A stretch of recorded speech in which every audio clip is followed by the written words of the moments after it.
Assalamualaikum warahmatullahi wabarakatuh. Saya Nisi Dwi Hapsari dari Ilmu Perpustakaan 1, Sambuk 2023. Saya akan menjelaskan mengenai hak asasi manusia dan akan menjawab pertanyaan yang menjadi tugas UAS saya pada mata kuliah kewarganegaraan. Hak asasi manusia adalah hak fundamental yang dimiliki oleh setiap individu sejak lahir yang bersifat universal, tidak dapat dicabut, dan melekat pada diri manusia tanpa diskriminasi. Yang pertama, ada universalitas. Hak asasi manusia berlaku bagi semua orang tanpa terkecuali. Ini berarti setiap individu dimanapun mereka berada berhak atas hak-hak ini. Prinsip ini ditegaskan dalam Deklarasi Universal Hak Asasi Manusia atau DUHAM yang menyatakan bahwa semua orang dilahirkan merdeka dan setara dalam martabat dan hak.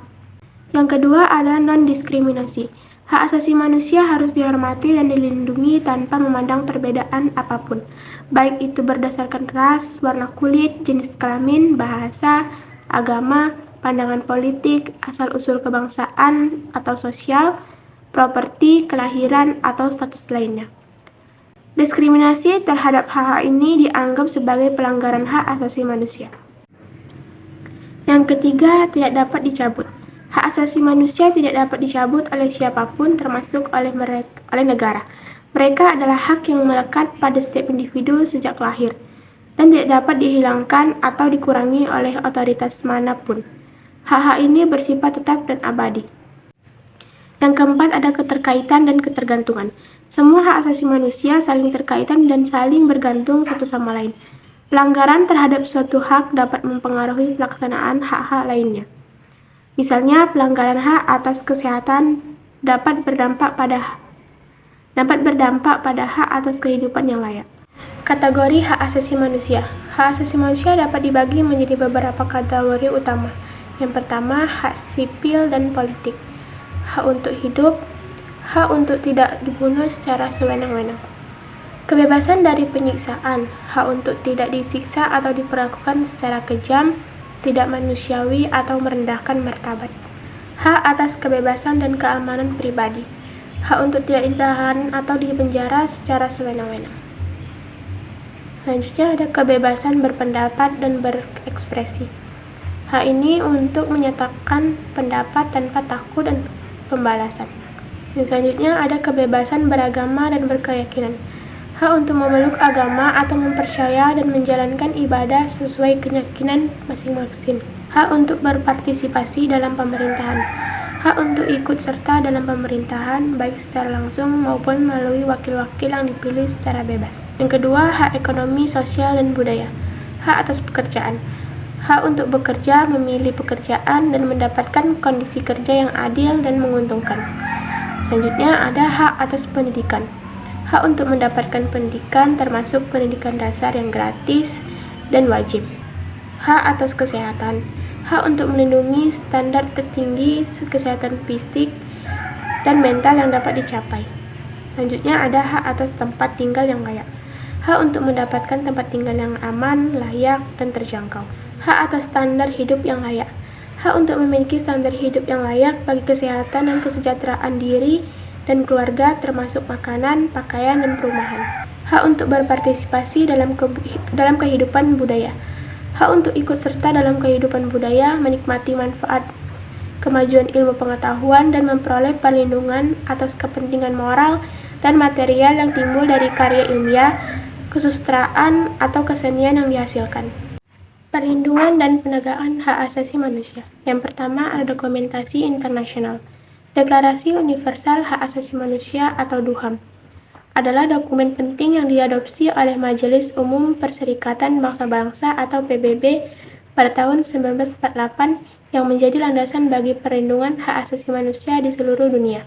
Selain DUHAM, ada juga berbagai perjanjian dan konvensi internasional lainnya yang memperkuat perlindungan hak asasi manusia, seperti Kovenan Internasional tentang Hak Sipil dan Politik atau ICCPR, dan Kovenan Internasional tentang Hak Ekonomi Sosial dan Budaya atau ICESCR. Yang kedua ada hukum nasional. Hak asasi manusia juga diakui dan dilindungi dalam konstitusi dan undang-undang berbagai negara. Setiap negara bertanggung jawab untuk memastikan bahwa hak asasi manusia dihormati, dilindungi, dan dipenuhi melalui mekanisme hukum nasional mereka. Yang ketiga, ada organisasi internasional. Berbagai organisasi internasional termasuk PBB dan organisasi non-pemerintah atau NGO bekerja untuk mempromosikan dan melindungi hak asasi manusia di seluruh dunia.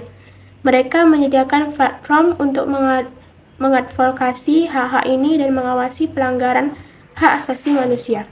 Yang keempat ada lembaga hak asasi manusia nasional. Banyak negara memiliki lembaga hak asasi manusia nasional yang bertugas untuk mengawasi, mempromosikan, dan melindungi hak asasi manusia di tingkat nasional. Lembaga ini seringkali memiliki wewenang untuk menyelidiki pelanggaran hak asasi manusia dan memberikan rekomendasi kepada pemerintah. Tantangan dalam penegakan hak asasi manusia. Meskipun telah banyak kemajuan dalam perlindungan hak asasi manusia, masih terdapat berbagai tantangan yang harus dihadapi. Yang pertama, pelanggaran hak asasi manusia. Pelanggaran hak asasi manusia masih terjadi di berbagai belahan dunia, baik dalam bentuk konflik bersenjata, diskriminasi, penindasan politik, maupun ketidakadilan ekonomi dan sosial. Yang kedua, ada ketimpangan sosial dan ekonomi. Ketimpangan sosial dan ekonomi seringkali menghambat akses individu terhadap hak-hak dasar mereka. Orang-orang yang hidup dalam kemiskinan atau mengalami marginalisasi seringkali tidak dapat menikmati hak asasi mereka. Yang ketiga, ada krisis kemanusiaan. Krisis kemanusiaan seperti perang, konflik, dan bencana alam seringkali mengakibatkan pelanggaran hak asasi manusia yang masif. Perlindungan hak asasi manusia dalam situasi ini menjadi sangat sulit dan kompleks. Yang keempat, ada penegakan hukum yang lemah. Di beberapa negara, penegakan hukum yang lemah dan korupsi membuat upaya untuk melindungi hak asasi manusia. Sistem peradilan yang tidak independen dan transparan dapat menjadi hambatan besar dalam menegakkan hak-hak ini. Hak asasi manusia merupakan fondasi penting bagi perdamaian, keadilan, dan pembangunan berkelanjutan. Upaya untuk melindungi dan mempromosikan hak asasi manusia harus dilakukan oleh semua pihak, baik pemerintah, masyarakat sipil, maupun komunitas internasional. Selanjutnya saya akan menjawab pertanyaan, yaitu bagaimana pelaksanaan HAM di Indonesia versus bagaimana menurut saudara apakah ada keluhan masyarakat tentang HAM di Indonesia, apa solusi yang harus dilakukan. Latar belakang sejarah hak asasi manusia pada hakikatnya muncul karena inisiatif manusia terhadap harga diri dan martabat sebagai akibat tindakan sewenang-wenang dari penguasa, penjajahan, perbudakan, ketidakadilan, dan kezaliman. Oleh karena itu, perkembangan perjuangan hak asasi manusia sesungguhnya sangat tergantung pada konteks, daerah, dan zamannya. Dengan demikian, kendati hak asasi manusia bersifat universal, tapi corak dan hasil perjuangannya masing-masing tempat dan waktu memiliki perbedaan antara satu negara dan negara lainnya. Penerapan hak asasi manusia atau HAM di Indonesia telah mengalami kemajuan yang signifikan sejak era reformasi 1998, dengan terbentuknya lembaga-lembaga seperti Komnas HAM dan disahkannya berbagai undang-undang yang melindungi hak-hak dasar warga negara. Indonesia telah meratifikasi beberapa perjanjian internasional tentang hak asasi manusia, dan konstitusi menjamin kebebasan berpendapat, beragama, dan berkumpul. Namun, masih terdapat permasalahan dalam penerapan hak asasi manusia. Pelanggaran hak asasi manusia di masa lalu dan baru-baru ini, seperti kekerasan terhadap kelompok minoritas, penyiksaan oleh pihak berwenang, dan pelanggaran hak-hak pekerja masih merupakan masalah yang serius. Masyarakat kerap mengeluhkan tindak adanya keadilan dalam penanganan pelanggaran HAM. Contohnya adalah penghinaan terhadap agama dan etnis minoritas, penggusuran paksa tanpa kompensasi yang memadai, dan kekerasan yang dilakukan aparat keamanan yang belum diselidiki secara menyeluruh. Korupsi dan nepotisme di sistem peradilan seringkali juga menghambat implementasi hak asasi manusia secara efektif. Sejumlah solusi harus dilakukan untuk mengatasi masalah ini, termasuk memperkuat penegakan hukum dengan memastikan bahwa pelaku pelanggaran hak asasi manusia, termasuk pejabat pemerintah, ditangani secara adil dan transparan.